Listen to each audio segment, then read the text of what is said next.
The Happy Prince from Moments Book of Class 9th. The story has been written by Oscar Wilde. Oscar Wilde is a popular man of letters in English literature. Some of his stories have become proverbial. The Happy Prince and the Selfish Giant are the most celebrated stories of English literature.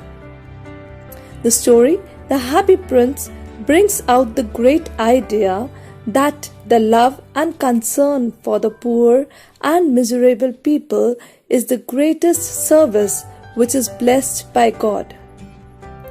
Written by Oscar Wilde, the story touches the deepest core of our heart. This is a story about the statue of a happy prince and a little swallow. The Happy Prince was a beautiful statue that stood on a tall column high above the city. The statue was covered with thin leaves of gold. He had sapphires for his eyes and a ruby in his sword. One night, a little swallow flew over the city. He was tired and wanted to spend the night between the feet of the Happy Prince. As he was ready to sleep, just then a large drop of water fell on him. It was curious as there were no clouds in the sky.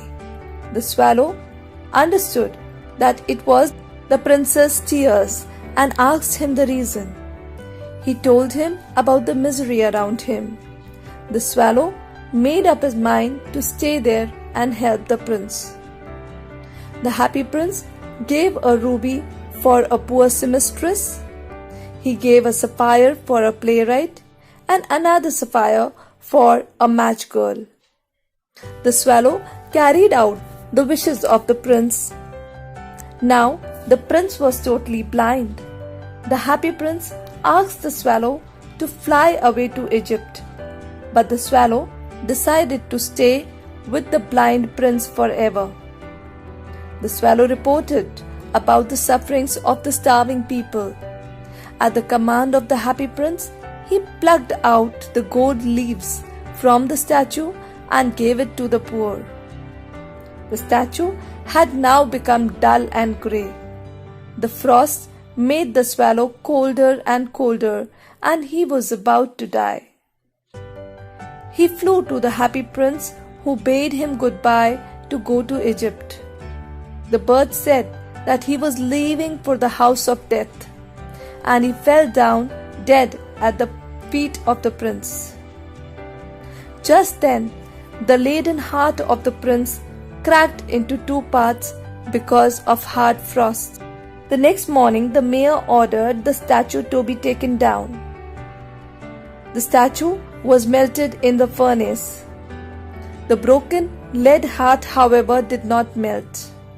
So, it was thrown on a heap of dust beside the dead bird, which was also lying there. In heaven, God asked one of his angels to bring him the two most precious things from the city. The angel carried away the broken heart and the dead bird. God praised him for his choice. He said to the angel, "You have rightly chosen, for in my garden of paradise this little bird shall sing forever, and in my city of gold the Happy Prince shall praise me."